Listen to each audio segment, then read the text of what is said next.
നിർമ്മാണത്തിലെ അപാകത മൂലം വെട്ടുകടവ് പാലം അറ്റകുറ്റപ്പണികൾക്കായി ഭാഗികമായി അടച്ചു. ഭാരവാഹനങ്ങൾക്ക് പരിപൂർണ നിയന്ത്രണം ഏർപ്പെടുത്തി. പാലത്തിന്റെ ഒരു വശത്തുകൂടി ചെറുവാഹനങ്ങൾ കടത്തിവിട്ടാണ് അറ്റകുറ്റപ്പണികൾ നടത്തുന്നത്. 2013 നിർമ്മാണം പൂർത്തിയാക്കിയ പാലത്തിന്റെ അപ്രോച്ച് റോഡ് നിർമ്മാണത്തിലാണ് പ്രധാനമായി അപാകത കണ്ടെത്തിയിരിക്കുന്നത്. നിർമ്മാണ സമയത്ത് തന്നെ വലിയ വിവാദമായിരുന്ന അപ്രോച്ച് റോഡ് നിർമ്മാണ രീതിയെ ചൊല്ലിയാണ് തർക്കമുണ്ടായിരുന്നത്.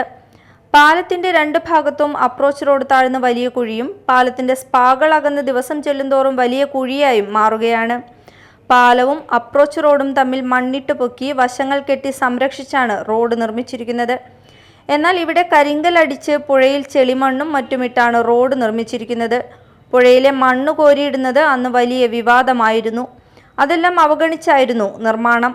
കരിങ്കല്ലിന്റെ കൂടെ ഇട്ടിരിക്കുന്ന മണ്ണുകൾ ഒലിച്ചു പോയതോടെയാണ് റോഡ് താഴുവാനും കുഴി രൂപപ്പെടുവാനും കാരണമെന്ന് പറയപ്പെടുന്നു. പാലത്തിന്റെ കൈവരികൾക്കടുത്തായി ഏകദേശം 8 അടിയോളം കുഴിച്ചു മാറ്റിയാണ് നിർമ്മാണ പ്രവർത്തനത്തിന് തുടക്കമിട്ടിട്ടുള്ളത്.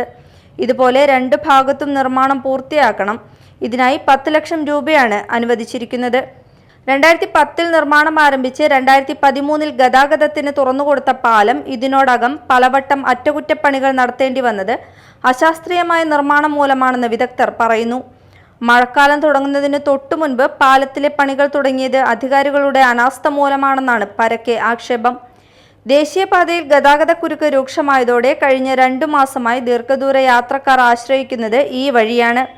അറ്റകുറ്റപ്പണികൾക്കായി ഈ സമയത്ത് ഗതാഗത നിയന്ത്രണം ഏർപ്പെടുത്തുന്നത് യാത്രക്കാരെ കൂടുതൽ ദുരിതത്തിലാഴ്ത്തുമെന്ന് പറയപ്പെടുന്നു.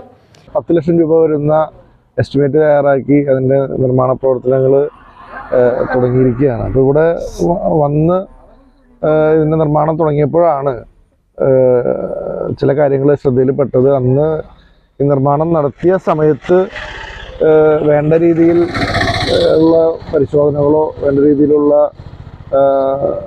രീതിയിൽ ഇതിൻ്റെ നിർമ്മാണം നടന്നു എന്നുള്ള കാര്യത്തിൽ ഒരു സംശയമുണ്ട്. ബഹുമാനപ്പെട്ട എക്സിക്യൂട്ടീവ് എഞ്ചിനീയറുടെ അടുത്ത് സൈറ്റ് സന്ദർശിച്ച് വേണ്ടതായ മുൻകരുതൽ നടപടികളും വേണ്ടതായ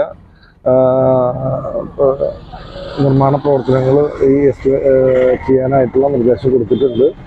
അന്ന് എന്തെങ്കിലും തകരാറുകൾ നിർമ്മാണത്തിൽ ഉണ്ടായിട്ടുണ്ടെങ്കിൽ അതും പരിശോധിക്കാനായിട്ട് ആവശ്യപ്പെട്ടിട്ടുണ്ട്. Media time, Chalakudy.